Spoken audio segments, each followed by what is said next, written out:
Hey, good afternoon, everybody from New York City.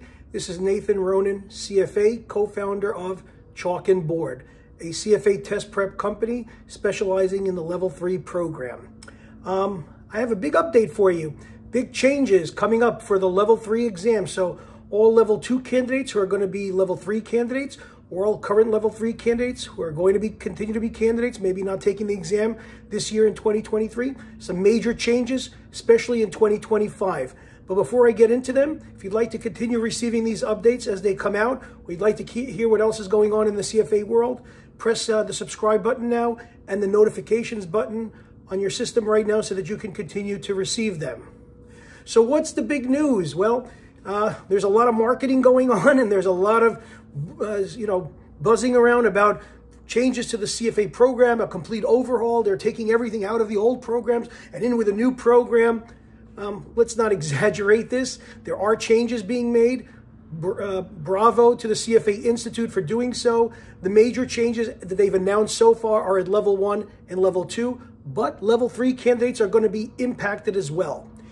For 2024, Level 3 candidates shouldn't really anticipate too many changes in the program from 2023. Okay, I mean, they might make some changes, changing some readings, or deleting a few readings, maybe increasing one more reading, but nothing major changes in 2024 for the Level 3 program. The big change is for 2025. The only problem is that all of the changes, or the complete understanding of the changes, has not yet really been announced by the CFA Institute. But what do we know right now? What's going to happen in 2025? It's 2023 right now. It's March 2023. Are we really supposed to worry about 2025? Well, some people might be thinking ahead. They might be Level 1 or Level 2 candidates. They might be thinking about taking the Level 3 exam in 2025. Maybe there are some candidates who are currently Level 3 candidates, aren't able to take it in 2023 or 2024, so they want to know what to anticipate in 2025. So in 2025, what the CFA Institute has so far announced, and I want to talk about the implications to you as candidates, is that they need to modernize the program.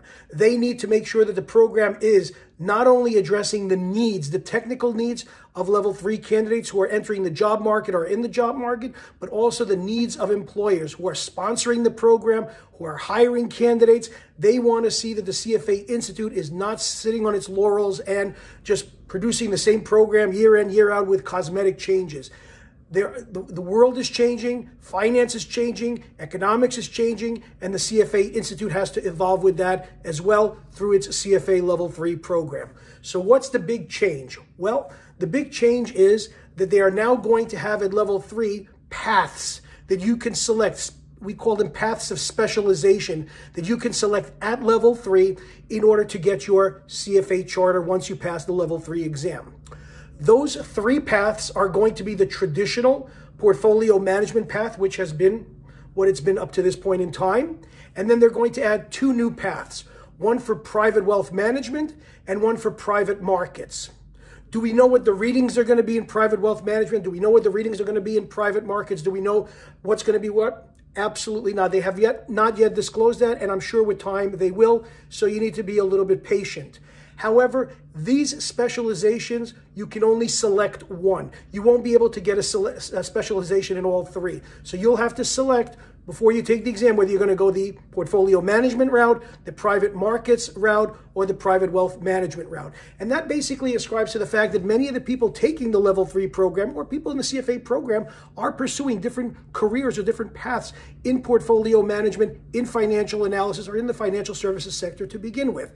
This helps out a lot. It makes the credibility and the relevance of the CFA charter even stronger, in my personal opinion. And I applaud the CFA Institute for doing this as a prep provider.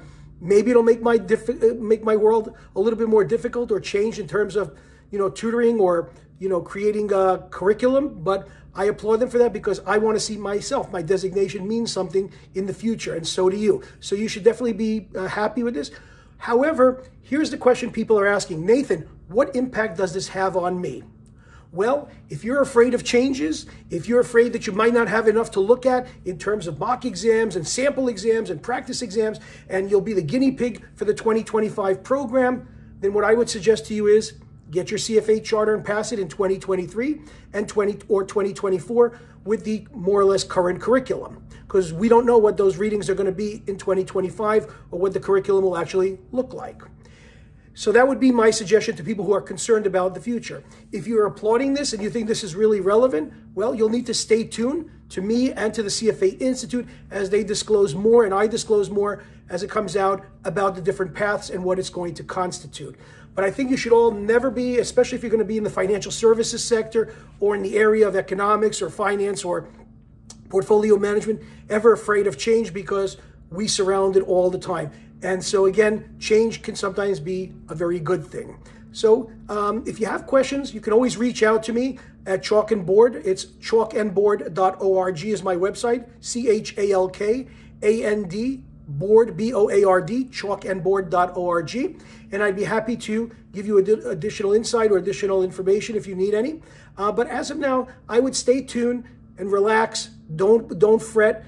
You know, again, if you want to take the 2023 or 2024 program, I understand that. Do it, get it out of the way, get your charter, move on with your life. But if you're looking for one of these three paths to have a specialization in private wealth management or in private markets or portfolio management, then again, this is what you're going to face in 2025.